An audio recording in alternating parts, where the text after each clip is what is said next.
आजकल 498 का आरोप लगाना बहुत ही आम हो गया है। जैसे ही पत्नी अपने पीहर चली जाती है और पीहर जाने के बाद अपने पति और उनके घर वालों के खिलाफ 498 के तहत एफआईआर दर्ज करवा देती है और जो घर वाले होते हैं उनके ससुराल वाले जो कभी दहेज की मांग किए ही नहीं और जो उनके दूर के रिश्तेदार हैं उनके खिलाफ भी एफआईआर दर्ज करवा दी जाती है और यह कहते हुए कि उन्होंने भी हमें दहेज के लिए परेशान किया, यह कहते हुए एफआईआर दर्ज करवा दी जाती है और अगले ही दिन पुलिस वाले आपको परेशान करने लग जाते हैं। अगर ऐसी कोई सिचुएशन आपके साथ होती है कि पत्नी अपने पीहर चली जाती है और बिना किसी को बताए 498 के तहत एफआईआर दर्ज करवा देती है, तो ऐसी स्थिति में आप क्या कर सकते हैं? इसका solution honourable supreme court of India ने दिया है।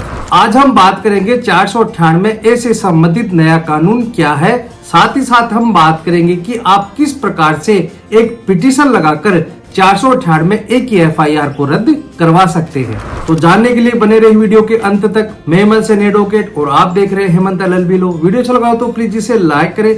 अगर आप मुझसे जुड़कर रहना चाहते हैं तो प्लीज चैनल को सब्सक्राइब जरूर करें ताकि ऐसे नॉलेजेबल वीडियो मैं आपके लिए लाता रहूं। तो आज हम बात कर रहे हैं 498 की एफआईआर को हाई कोर्ट से कैसे रद्द करवा सकते हैं। साथ ही साथ हम बात करेंगे सुप्रीम कोर्ट के ऐसे लेटेस्ट जजमेंट के बारे में जिसके आधार पर आप एफआईआर को क्वेश करवा सकते हैं। जजमेंट को जानने से पहले हम यह जान लेते हैं कि वह केस कौन सा है। वह केस है Mahalakshmi and others versus state of Karnataka 2023 supreme court. इस केस में यह होता है कि किसी बात को लेकर पति पत्नी के बीच डिस्प्यूट हो जाता है और पत्नी अपने पीहर चली जाती है और पीहर जाने के बाद पति और उसके घर वालों के खिलाफ 498 और 406 आईपीसी साथ ही साथ 3 और 4 डावरी प्रोहिबिशन एक्ट के तहत एक एफआईआर दर्ज करवा देती है। जब वह एफआईआर दर्ज करवा देती है तो पति की बहन यानी उसकी ननद साथ ही साथ दूर के कजन का भी एफआईआर में नाम लिखवा दिया जाता है। एफआईआर दर्ज होने के बाद पुलिस के द्वारा उसमें इन्वेस्टिगेशन किया जाता है और इन्वेस्टिगेशन के दौरान ही पुलिस को यह देखना चाहिए कि जो उसका कजन है वह उसके साथ रहता है कि नहीं रहता है। साथ ही साथ यह भी इन्वेस्टिगेशन करनी चाहिए कि उसने डाउरी की मांग की कि नहीं की। लेकिन आज भी आप इस देश में यह देखेंगे कि जब भी 498 की एफआईआर दर्ज होती है तो पुलिस के द्वारा उसमें चार्जशीट ही पेश की जाती है, क्लोजर रिपोर्ट पेश नहीं की जाती। इस केस में भी यही होता है कि जब पुलिस के द्वारा न्यायालय में चार्जशीट पेश कर दी जाती है तो ट्रायल कोर्ट के द्वारा उन पर ट्रायल शुरू कर दी जाती है। इस बात से एग्रीव्ड होकर और कजन व बहन जाते हैं हाई कोर्ट में और सीआरपीसी के सेक्शन 482 के तहत एक पिटीशन दाखिल करते हैं। पहले तो मैं आपको ये बता दूं कि सीआरपीसी 482 क्या कहती है। 482 में यह बताया गया है कि अगर आपको यह लगता है कि मेरे खिलाफ जो एफआईआर दर्ज कराई गई है वह बिल्कुल ही झूठी व मनगढ़ंत रूप से करवाई गई है तो आप सीआरपीसी 482 के तहत आपके स्टेट हाई कोर्ट में जाकर 482 सीआरपीसी के तहत आप एक रिट याचिका यानी पिटीशन लगा सकते हैं और अपनी एफआईआर को क्वेश करवा सकते हैं। इस केस में भी यह होता है कि ननद और कजन 482 सीआरपीसी के तहत एक पिटीशन दाखिल करते हैं और वहां पर जाकर ये प्रेयर की जाती है कि हमारे ऊपर जो एफआईआर दर्ज करवाई गई है वह गलत रूप से दर्ज करवाई गई है और हमारे ऊपर जो एलिगेशन लगाए गए हैं वह झूठे लगाए गए हैं।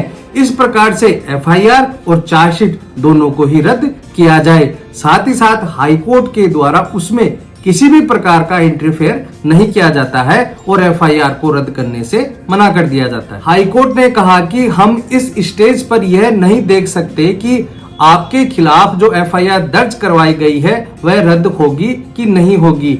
आप पर जो एलिगेशन लगाए हैं उसके आधार पर आप पर एफआईआर चलेगी, जो कि एक सही अप्रोच नहीं थी और ये जो सारी पिटीशन है वह पहुंचती है सुप्रीम कोर्ट के पास। अगर आपको अपने स्टेट के हाई कोर्ट से रिलीफ नहीं मिलती है तो उसकी एसएलपी जाती है सुप्रीम कोर्ट के पास। सुप्रीम कोर्ट में एसएलपी फाइल होती है इंडियन कॉन्स्टिट्यूशन के आर्टिकल 136 के तहत। तो अगर आपको यह लगता है कि हाई कोर्ट ने हमारे फेवर में कोई भी डिसीजन नहीं किया है तो आप उसको लेकर सुप्रीम कोर्ट में जा सकते हैं।